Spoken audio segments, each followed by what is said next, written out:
Era uma vez um homem chamado Goldie Roger, o rei dos piratas, o homem que conquistou tudo o que o mundo tinha a oferecer. Antes de sua execução, suas últimas palavras levaram legiões aos mares. Minha riqueza e tesouros, se vocês os quiserem, eu os deixo pegar. Procurem por ele, deixei tudo naquele lugar. Desde então, piratas do mundo todo saíram navegando pela Grand Line procurando o lendário One Piece, o tesouro que faria o sonho de todos virar realidade. O último episódio dessa série de análises de One Piece foi de Alabasta, e sendo bem sincero, é o maior episódio do Cena a Cena até agora. O episódio tem 1 hora e 50 minutos, é o episódio 23.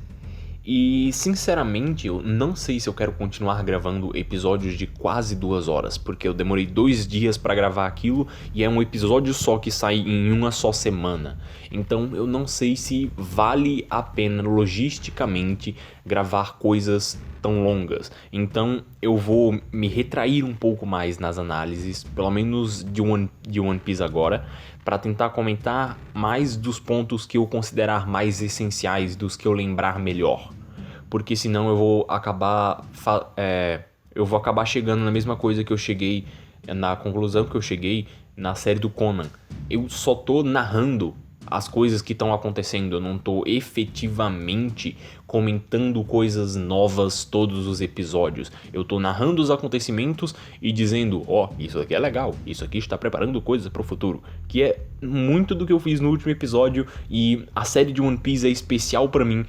Então eu não quero entrar nesse tipo de coisa para que todos os episódios não sejam exatamente a mesma coisa.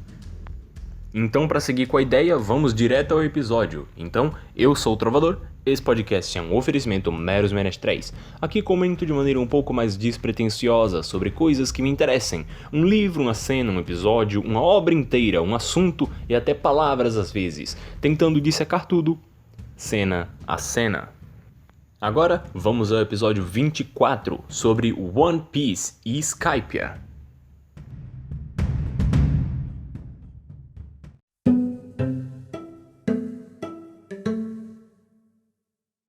Parte 1. Ilha de Jaya. Esse papo deles de nova era é um papo de merda? A era dos piratas sonhadores vai acabar? Os sonhos de um homem não têm fim, não é mesmo? Superar os outros não é fácil. Eles podem rir de nós. Quem sonha alto se depara com brigas que não valem a pena comprar, não é mesmo? Não quero segurar vocês. Estão com pressa. Espero que consigam chegar à Ilha no Céu. Palavras importantes não só pro Luffy, mas eu diria até que para o mundo inteiro de One Piece. Elas foram ditas por Marshall D. Teach, mas isso é mais pra frente. Vamos começar pelo início. Skypiea começa seguindo uma linha muito lógica logo depois do fim de Alabasta. Eles têm aquela cena com eles dando tchau pra Vivi, e logo depois você tem alguns fillers, se eu não estou enganado são 2, mas pulando os fillers, você tem um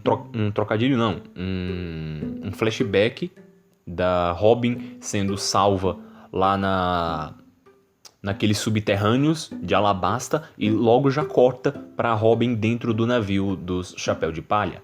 Lá ela tem uma pequena introduçãozinha dela, com ela conversando com todos os Chapéus de Palha, conquistando cada um a seu modo. Ela conquista a Nami dando umas joias pra ela conquista o Sanji só sendo mulher, conquista o Luffy e o Chopper só fazendo brincadeira, o Sop também. Só fica o Zoro sendo mais desconfiando dela, ainda mais porque ela diz que a especialidade dela é matar. Mas aqui ele começa de um jeito muito interessante. Ela tem eu não vou dizer sequência de abertura, porque é uma sequência muito longa que chega a ter vários episódios. Mas aqui ela tem uma sequência de acontecimentos que torna o início de Skypiea muito interessante. Porque ele tem uma coisa grandiosa acontecendo uma depois da outra. Elas seriam mais interessantes se uma levasse a outra. Mas só de ter essa sequência, ela estabelece uma ideia de o quão grandiosa está sendo a coisa a seguir da outra. Por exemplo, você tem alguns quadros mostrando o céu e mostrando o Going Merry, assim. Aí depois cai um barco do céu. Ok, coisa grandiosa, barco do céu, um barco muito velho. Como assim um barco caiu do céu? Aí eles descem pra pegar as coisas que estão dentro do barco e opa, chegou um macaco. Um macaco mergulhador que vai pegar as coisas que estão lá embaixo no barco também. Só que, opa, apareceu uma tartaruga gigante e engoliu todo mundo. Só que, opa, apareceu aquelas imagens gigantescas, eles começaram a remar demais. Tem uma sequência de coisas, uma sequência de ideias que torna o início muito fluido até a chegada deles na ilha de Jaya. Que a chegada deles também tem uma sequência muito grande de acontecimentos. Você começa com uma gaivota sendo derrubada por um tiro de uma pessoa que já estava na ilha de Jaya, que ele já começa a trabalhar a construção da tripulação do Barba Negra. Aí depois ele chega lá, você tem a reapresentação não, a primeira apresentação do Barba Negra lá no barzinho. Aí você tem até uma cena um pouco antes disso, que é dando continuidade ao pequeno arco do... Não vou dizer tão pequeno assim. Dando continuidade às ideias que estavam sendo trabalhadas no arco do Ace. Que ele estava lá em Alabasta procurando uma pessoa chamada Barba Negra. Aí ele tá agora no barco do Buggy. Aí depois dessa ceninha nós vamos direto pra a cena deles já em Jaya. A parada que eles fazem em Jaya é mais uma preparação, um banho-maria de ideias que ele vai exemplificar e trabalhar dentro de Skypiea. Que, aliás, eu não tenho consenso se fala Skypiea ou Skypiea. Então, eu vou ficar alternando entre eles, eu não escolho isso conscientemente, eu acabei de perceber. Então, eles fazem essa parada em Skypiea não, em Jaya. Aí lá você tem vários arcos que acontecem. Você tem as ideias que são apresentadas do Noland. Você tem as ideias do clubezinho do Bellamy. Você tem as ideias do descendente do Noland. E você tem as ideias do Barba Negra também, que começam a ser apresentadas aqui.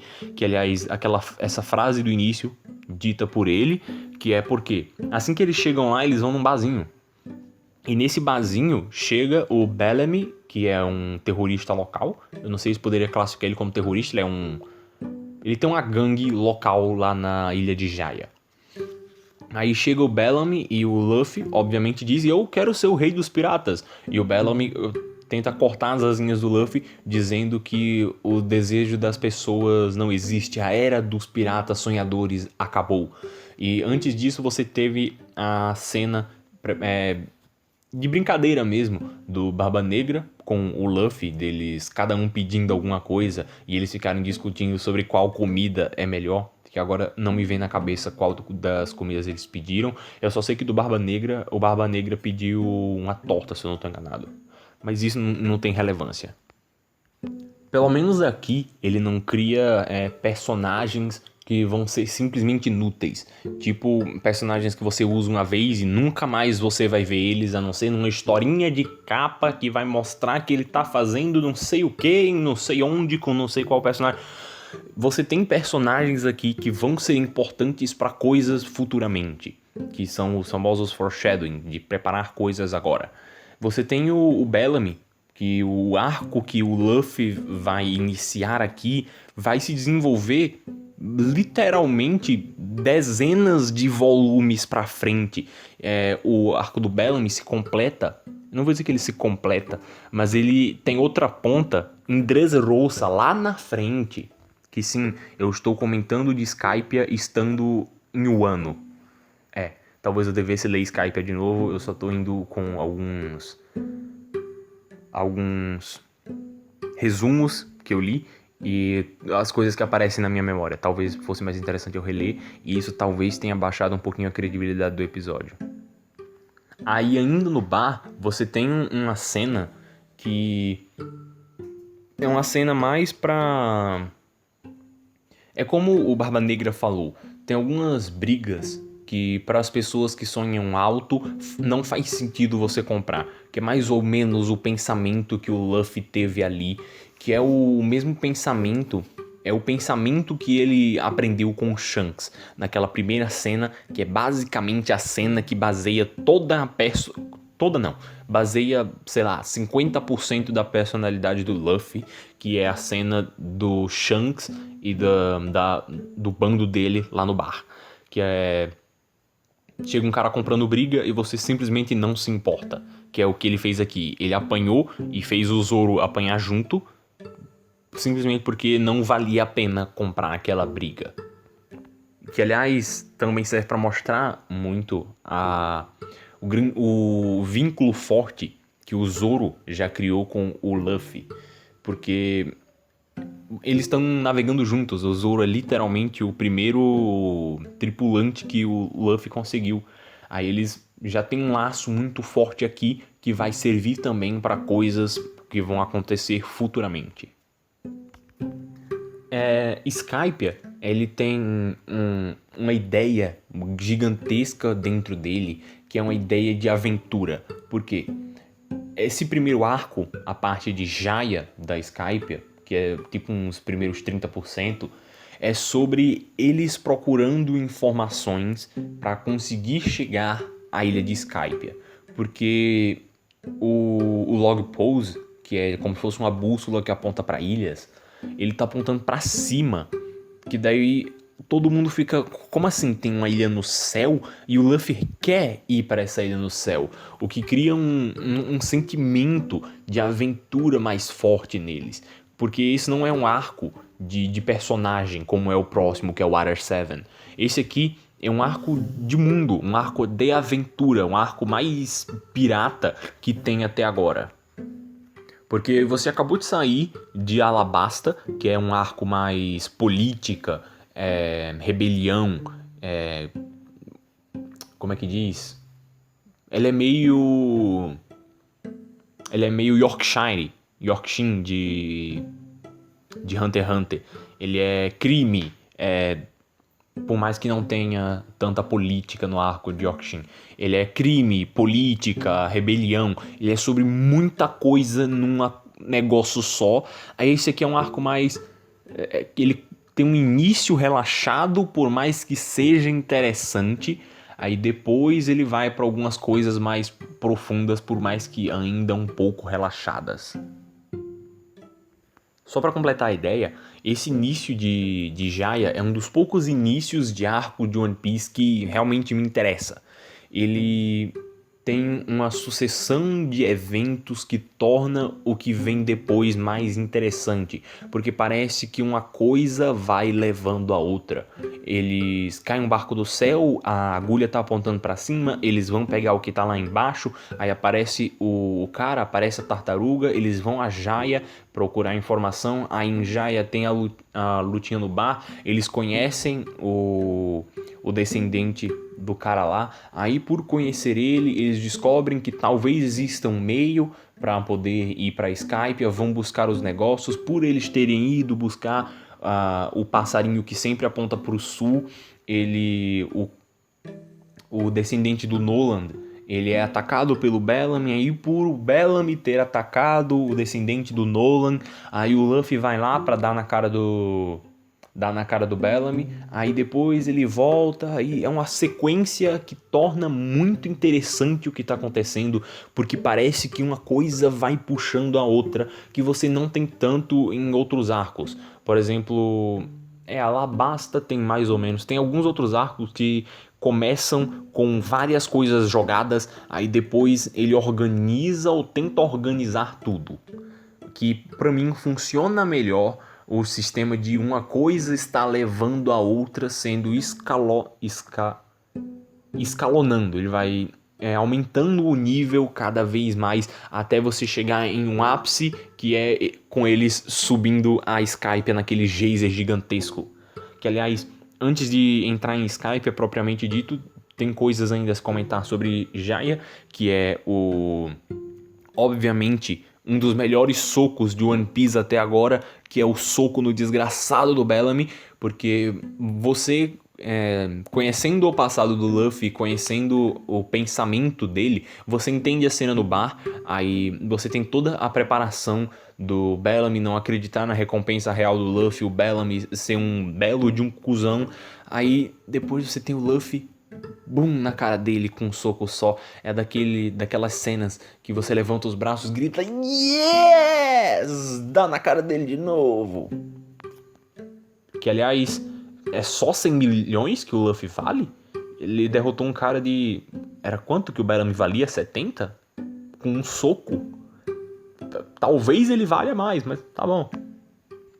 Dei uma pausinha pra olhar meu roteiro e lembrei de uma cena que acontece aqui, que ela não tem tanta importância, na realidade ela tem importância zero dentro de Jaya, mas dentro do mundo, ela tem dentro do mundo, a partir da ótica que está sendo colocada agora, ela tem uma importância maior, que é uma cena bem curtinha de apresentação do Barba Branca, que daí você fica, Barba Branca, Barba Negra, e também tem uma ceninha bem curtinha do Shanks, que ele já parece estar criando uma relação grande de como o Shanks é grandioso nesse mundo também. Por exemplo, ele vai ter um encontro com o Barba Branca, que ele deu uma trabalhada boa de como o Barba Branca é top.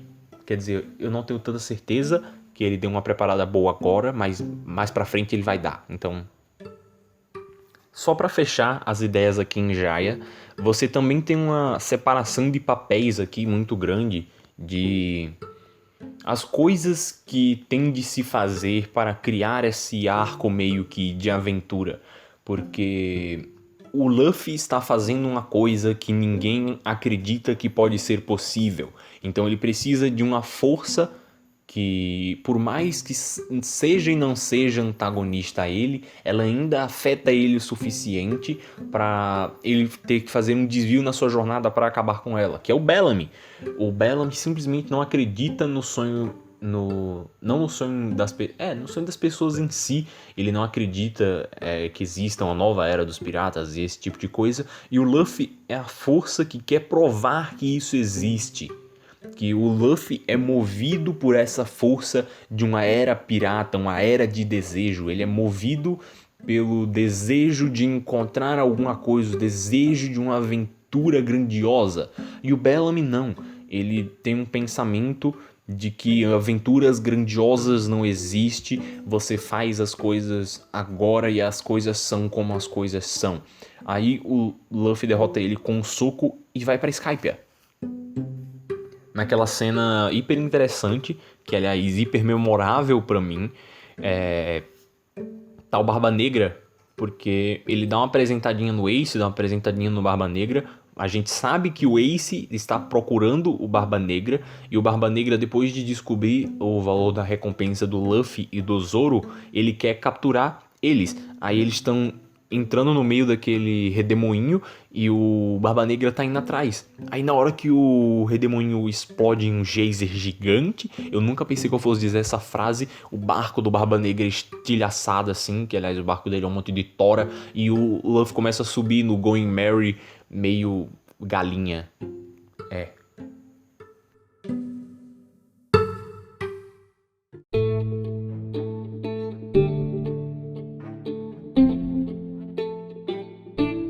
Parte 2, Skypiea. Olha, uma das partes mais interessantes de escrever as coisas e comentar as coisas que alguém já escreveu é a parte de organizar as ideias. E eu acabei de me questionar como exatamente que eu vou organizar as ideias para comentar de Skypiea. Porque Skypiea, ele brinca com muitas coisas. Do mesmo jeito que o Oda brincou com muitas coisas em Alabasta, brincou com a parte política, uma parte de rebelião, crime e esse tipo de coisa, aqui ele brinca com noção de religião. Por exemplo, o Enel é uma pessoa, um governante com síndrome de Deus. Ele pensa que ele tem direito divino de governar, e isso é literalmente um sistema político. Aí você tem também aquele pessoal que são claramente índios lutando com outras pessoas, as pessoas brancas com asinhas, para conseguir território. O Oda implicitamente discute muita coisa aqui, por mais que ainda seja uma historinha de aventura, uma historinha para criança. Ele deixa implícito várias ideias de conflitos que, se você pega a história, ele acrescenta muito a história quando você pega. Mas indo cronologicamente, assim que eles chegam em Skypiea, eles têm várias sequências de cena que são basicamente construção de mundo. Ele apresenta como funciona o mar branco, né? Mar prateado, mar branco. Eu vou chamar de mar branco, eu não tenho tanta certeza como é que eles chamavam. Eles têm várias apresentações de como funciona o mar de nuvens, aí apresentações da flora e da fauna de lá, apresentações chama Vape? Não lembro agora, daqueles carrinhos que é tipo uma moto, daquelas motinhas lá que a Nami gostou e o Luffy é meio malucão em andar. Aí também tem a apresentação das conchas, que eu esqueci o nome, que armazenam as coisas e liberam depois, e a apresentação da ilha que as pessoas não podem entrar. É basicamente várias cenas apresentando o mundo em que eles estão chegando. Porque eu tô sentindo que eu vou dizer isso em todos os episódios, mas One Piece tem uma estratégia básica de contar as coisas. Eles chegam em uma ilha, aí eles primeiro se separam e descobrem que as pessoas nessa ilha são privados de liberdade por algum motivo, seja um governante tirano, uma pessoa com síndrome de Deus, ou alguma coisa está privando as pessoas da sua própria liberdade. Aqui, no caso de Skypiea, é o Enel que literalmente diz o que as pessoas podem dizer ou não dizer, porque ele já tem uma coisa aqui que ele chama de mantra, que ele consegue saber exatamente tudo o que está acontecendo dentro de toda Skypiea, o que é bem interessante. E é uma construção de mundo não só aqui dentro de Skypiea, mas é uma construção de mundo para literalmente tudo o que vem depois, o que é muito bom. Eu primeiro me questionei, dando uma linha de pensamento aqui, ok, o Enel consegue fazer, ele tem um Akuma no Mi que é tipo trovão, relâmpago, eletricidade, então é como se ele estivesse sentindo a eletricidade e a energia que tem dentro de todas as coisas, aí ele meio que sabe o que está acontecendo em todos os lugares.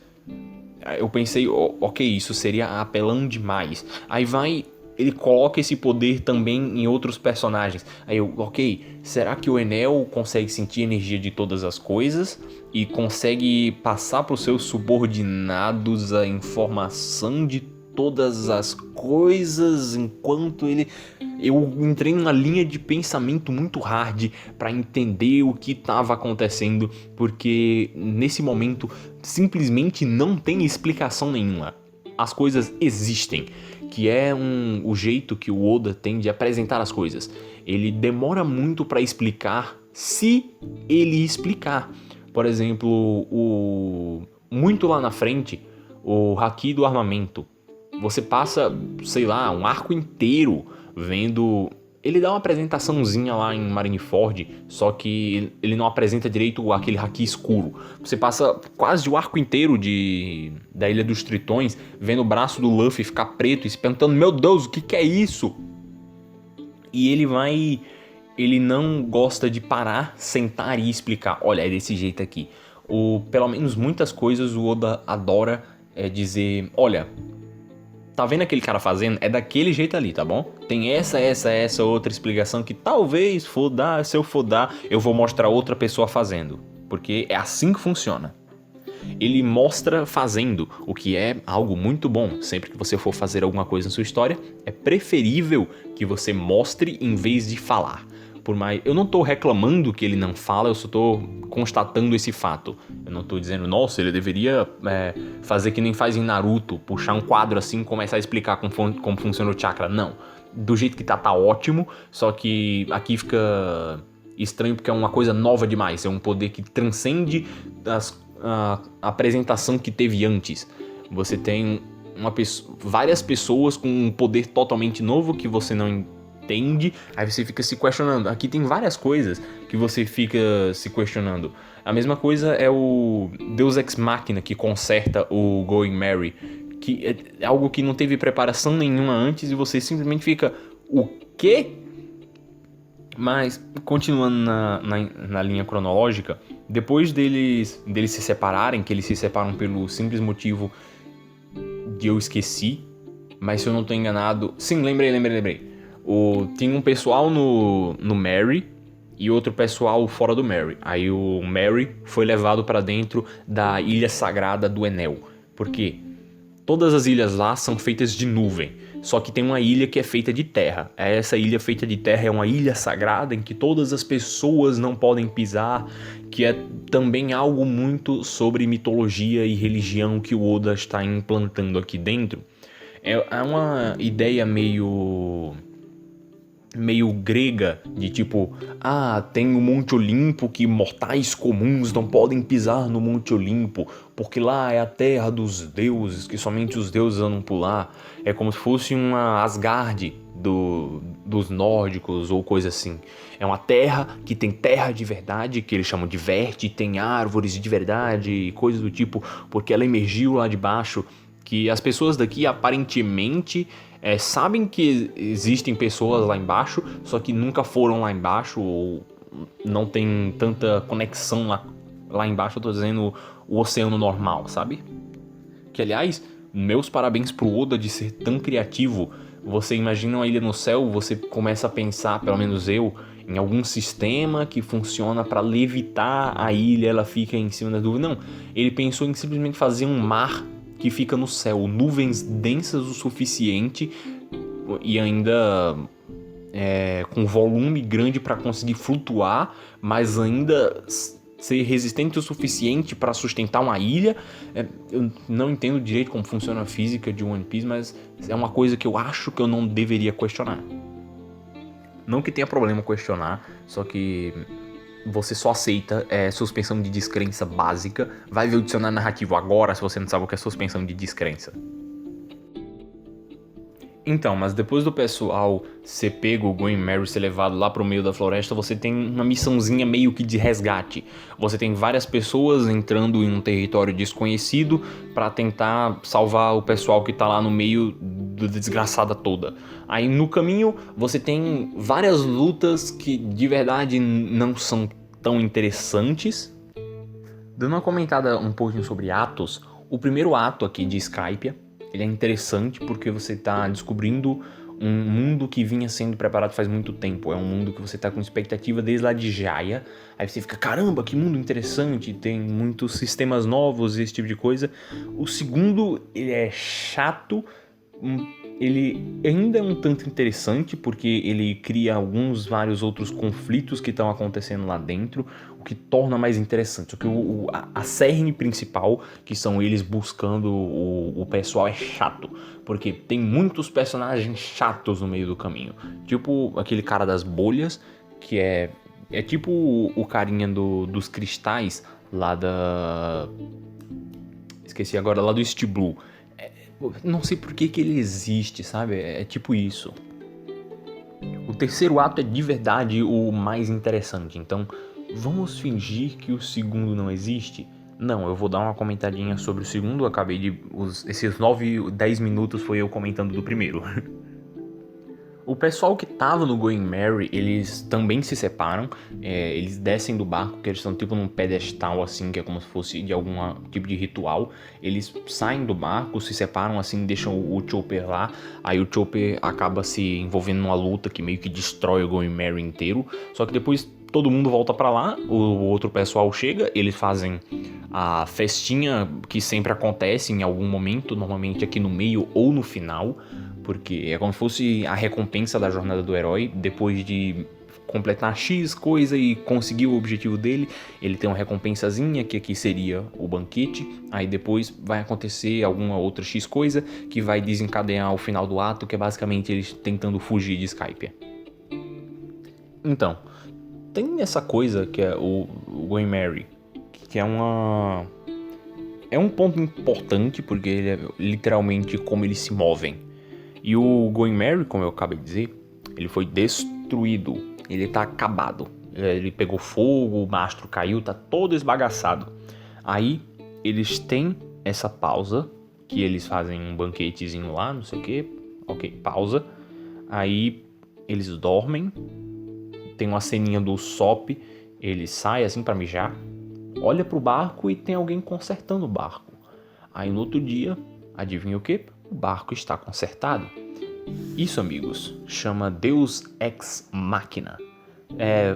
Eu não vou me estender muito aqui, mas é basicamente resolver um conflito buscando um poder que não foi apresentado antes. Esse poder é o espírito do Going Merry, ou qualquer coisa que seja isso. Eu não quero dar spoiler para os próximos atos, para os próximos arcos. Uma coisa consertou Going Merry, uma coisa que não foi preparada antes, e simplesmente resolveram um grande problema com nada. Eles não se esforçaram para resolver aquele problema. Provavelmente vai ter um dicionário narrativo sobre Deus Ex Machina, então vai ver ele se você quer informação melhor. Aí agora que eles estão com o barco consertado, você vai ter várias outras lutas contra os caras do Enel. São basicamente eles mostrando como eles são da hora e descobrindo em relação ao Zoro, é só ele descobrindo uma técnica nova dele, uma técnica sem explicação nenhuma, que é basicamente ele cortar a distância. Ele corta o vento, ele é uma rajada de vento. Ninguém sabe, ele corta a distância, parabéns pra ele. Você também tem uma lutinha do Chopper, que é interessante, porque o Chopper não luta tanto quanto os outros personagens. Ele tem momentos de ele fazendo coisas, só que ele não tem momentos grandiosos dele lutando, como o Luffy, o Zoro e outros personagens têm. Então, um a mais pra conta já é lucro.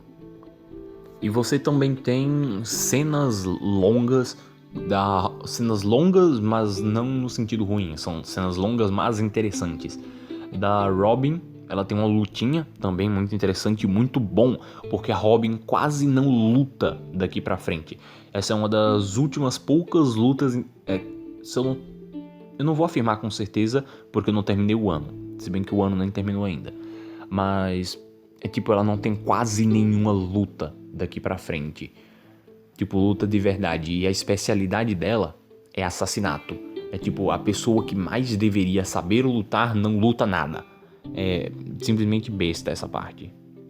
Ela tem uma luta aqui muito interessante, que ela luta contra um cara grandão assim que tava destruindo artefatos históricos que ela estava tentando estudar, porque ela é uma arqueóloga. Não tenho certeza se eu passei essa informação, mas se você tá aqui eu acredito que você já saiba.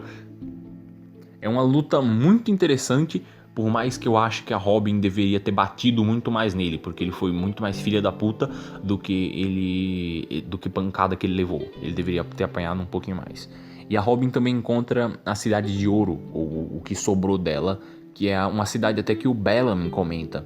Ele comenta que a Cidade de Ouro e a Cidade de Esmeralda, é alguma coisa assim que ele comenta, não existem mais, isso é tudo história, esse tipo de coisa. E eles acabam encontrando pelo menos os restos da Cidade de Ouro, que o Enel roubou todo o ouro da Cidade de Ouro para fazer um negócio que eu comento um pouquinho mais pra frente.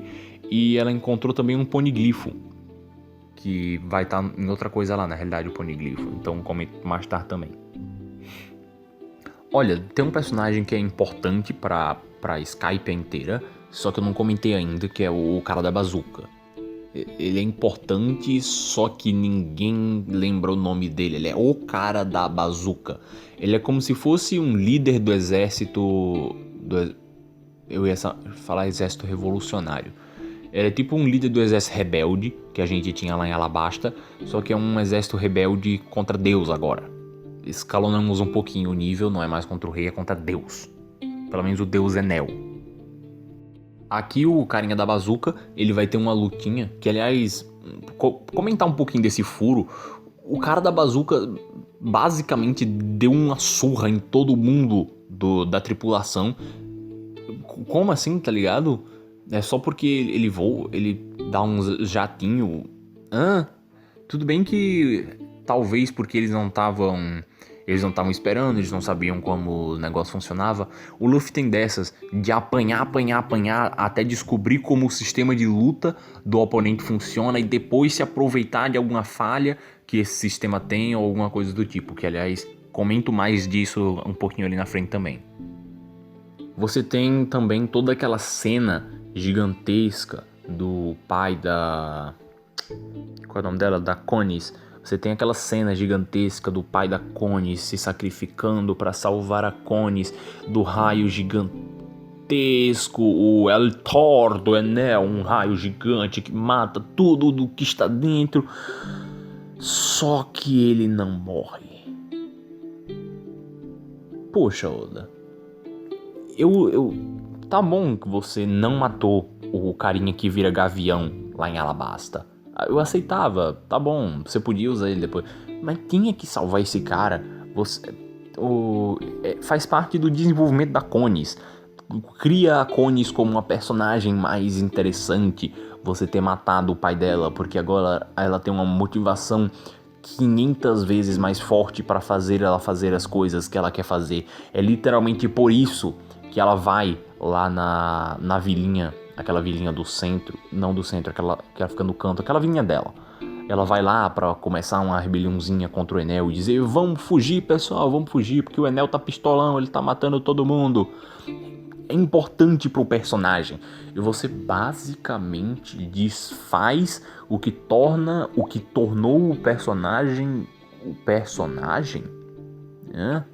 Não é tipo reclamar de o Shanks é importante pro passado do Luffy, então se matar o Shanks, o passado do Luffy não tem sentido.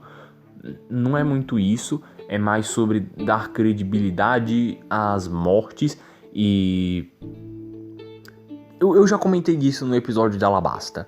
Eu provavelmente vou me repetir. Pelo menos daqui pra frente não tem tanto disso. Os personagens daqui pra frente, quando morrem, ou voltam por algum motivo bom. Não que seja bom de verdade você voltar personagens, mas os que voltam é interessante a volta, mas os que não voltam morrem. Então, ótimo.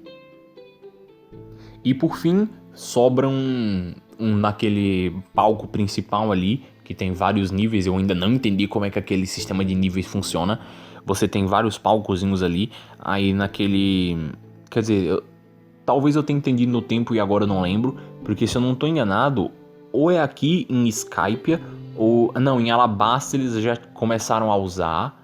Eu não tô lembrado se antes ele já tinha usado aquele sisteminha que no início do episódio e durante o episódio ele mostra um desenho um pouco mais simplificado de basicamente onde estão todos os personagens e o que eles estão fazendo.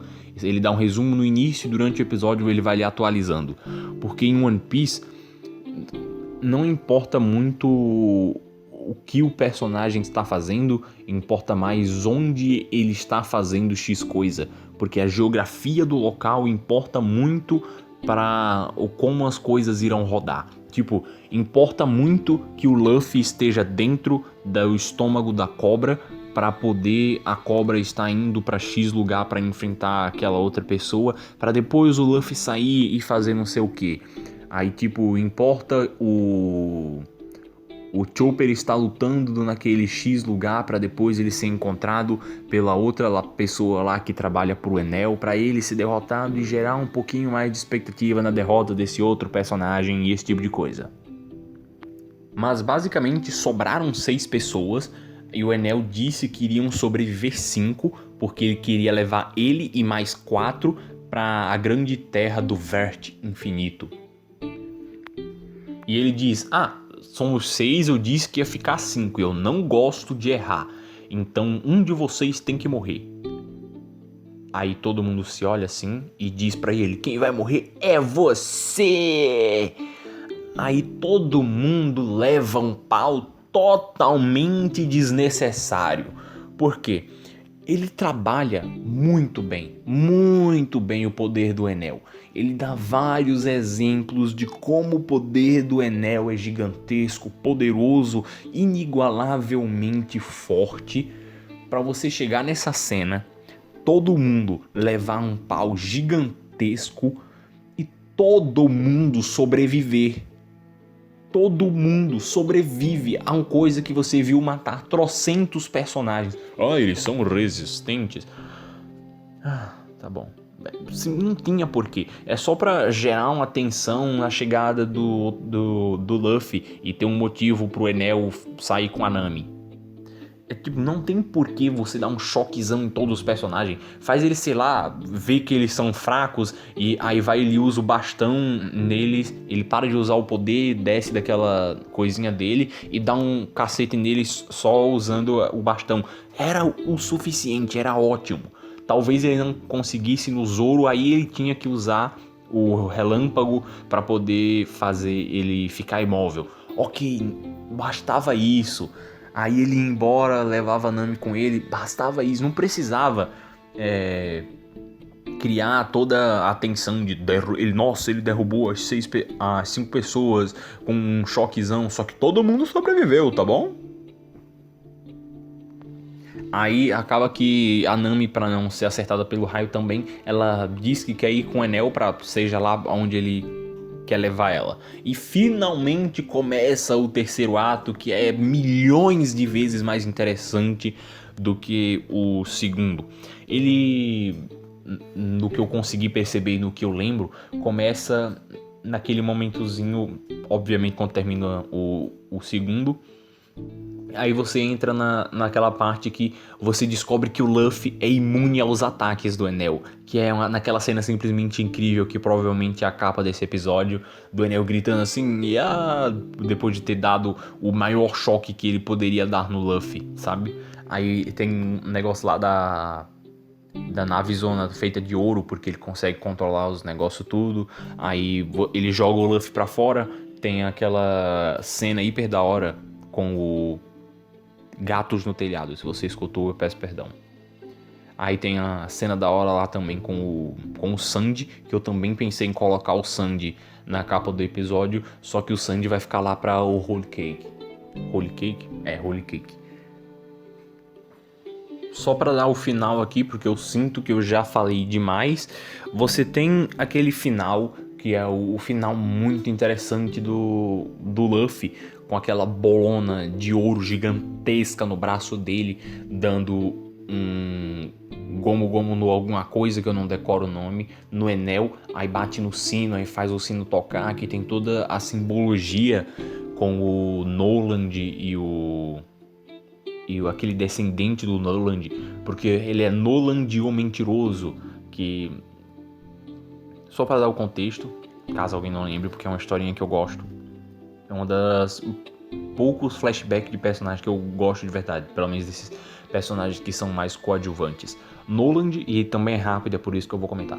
O Noland, ele era um pirata que um dia ele chegou e viu uma cidade feita de ouro. Aí, nessa cidade feita de ouro, ele conheceu várias pessoas lá, tem até o flashback muito interessante dele salvando a vida das pessoas, levando as árvores que eles consideravam sagradas, que é mais ainda o Oda discutindo sobre religião, que ele não chega a discutir de verdade, ele mostra pontos, mas mostrar os pontos já é interessante. Ele dá essa mostragem de pontos das religiões, eles levando as árvores que eles consideravam sagradas, por mais que estivessem matando as pessoas da vila. Aí ele, não, é verdade, nossa religião estava errada, que ela estava matando as pessoas. Ele, religiões matam pessoas, é verdade. Aí vai o Noland, volta pra casa e comenta com o rei dele, o rei lá de onde ele era, que ele viu uma cidade feita de ouro. Só que daí quando ele foi lá, levou a frota de um monte de gente lá pra ver a cidade não tava mais lá. Aí o Noland foi taxado como mentiroso e foi executado. Aí até hoje, todos os descendentes da família Noland são taxados como grandes mentirosos.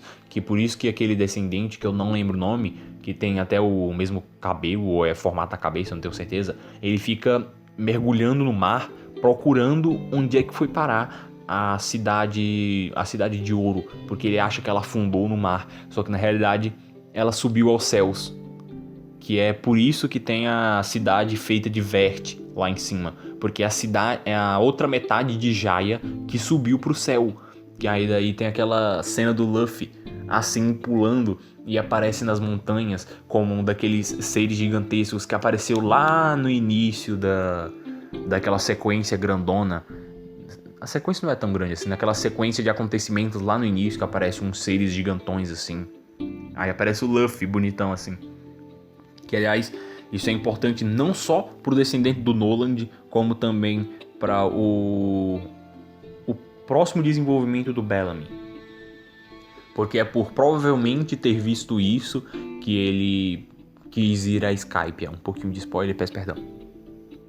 Aí depois disso você tem cenas engraçadas, eles fazendo mais um banquete. Tem a cena que eu morri de rir com... Aliás, antes de comentar dessa cena, você tem a Robin lendo o Poneglypho, que comenta sobre uma das armas ancestrais, e lendo também uma mensagem deixada lá por Gold Roger, aí criando mais misterinhos para serem resolvidos no futuro. Aí você tem também aquela cena incrível deles roubando o ouro da cidade. Aí vem chegando o pessoal da cidade mesmo, carregando um pilar gigantesco de ouro, querendo dar pra eles. Eles, nossa, será que aquilo é um canhão? Vamos fugir. Sendo que era pra dar ouros pra eles e eu ficar truzilhamente mais rico se eles pegassem aquele pilar em vez das outras coisas que eles pegaram. Aí eles pegam um negócio, sobem em um polvo e descem de volta aos mares. Que aliás, na descida deles tem um dos melhores fillers, não só de One Piece, mas todos os fillers, assim, esse é um dos melhores. É um filler porque enquanto eles estão descendo, eles não caem no mar, eles caem dentro de uma instalação da marinha. Aí eles dando o contexto mais bonitinho, eles estão lá descendo naquele balão polvo, aí o balão começa a murchar, e eles caem, dá uma explosão gigantesca que o Going Merry quase se arrebenta inteiro, aí acende uns holofotes assim no meio do mar, aí quando eles olham, eles estão dentro de uma base da marinha, aí eles têm que abandonar o Going Merry, se infiltrar na marinha, ficar lá dentro vestido, fingindo ser outras pessoas. Aí lá dentro tem uma menção ao Almirante Akainu. Nossa, é um dos melhores fillers que eu já vi. Eu não comento tanto de filler. Na realidade eu comentei só daquele filler do dragão, que eu também gostei. Mas esse filler aqui é muito interessante. Eu não vou nem dar muito mais spoiler sobre ele. Mas, enfim, eles vão e saem dessa base da marinha. E... agora, porque o coitadinho do Merry, né? Ele foi no céu, desceu do céu, todo esbagaçado agora. Aí eles vão agora procurar alguém para consertar o Going Merry. Porque o Sop, que é meio que o faz tudo do bando por enquanto, ele não tá mais conseguindo reparar o Merry direito. Aí eles vão pegar todo o dinheiro que eles conseguiram vendendo com o ouro que eles trouxeram lá de Skypiea para consertar o Merry, que é o próximo arco, o Water 7. Que, aliás, dando um avisozinho que eu esqueci de dar no início, como eu quero me livrar logo de One Piece, mentira, na realidade é como se fosse me livrar logo de One Piece. Eu vi que o episódio 23, o último episódio que eu comentei de One Piece, o de Alabasta, ficou muito grande e eu tô vendo muito One Piece, o que tá limitando a quantidade de coisas que eu posso produzir, porque o One Piece consome muito do meu tempo de consumidor. O que seria meu tempo de consumidor? É o tempo que eu dou pra eu consumir as coisas. Aí tipo, eu tô no iniciozinho de Wano. O ano já tem 100 episódios, é provável que tenha, sei lá, mais uns 20 ou 50. Eu vou gastar muito tempo assistindo o ano, o que me priva de consumir outras coisas, logo produzir menos para o Cena a Cena, porque eu tenho que fazer um episódio toda semana, por mais que eu já tenha alguns gravados. Então, eu vou fazer todos os episódios do One Piece direto até chegar em Holy Cake. Em Holy Cake eu paro para esperar terminar o ano. Assim que termina o ano eu gravo o episódio de Wano, que é para quê? Eu me livro de One Piece inteiro, que daí eu não fico pensando, nossa, quando eu vou ter que comentar desse episódio, esse tipo de coisa. Eu me livro de One Piece inteiro e fico só esperando o ano acabar, que daí quando eu chegar no semanal do anime. Eu só vou ter um episódio pra ver e eu vou poder comentar de tudo o que eu quiser comentar aqui no Senna. Então eu peço a espera de vocês, porque provavelmente os próximos 8 ou 9 episódios vão ser só de One Piece. Porque o One Piece é muito grande e vocês já sabem disso, eu também já falei que o One Piece é grande por um motivo bom.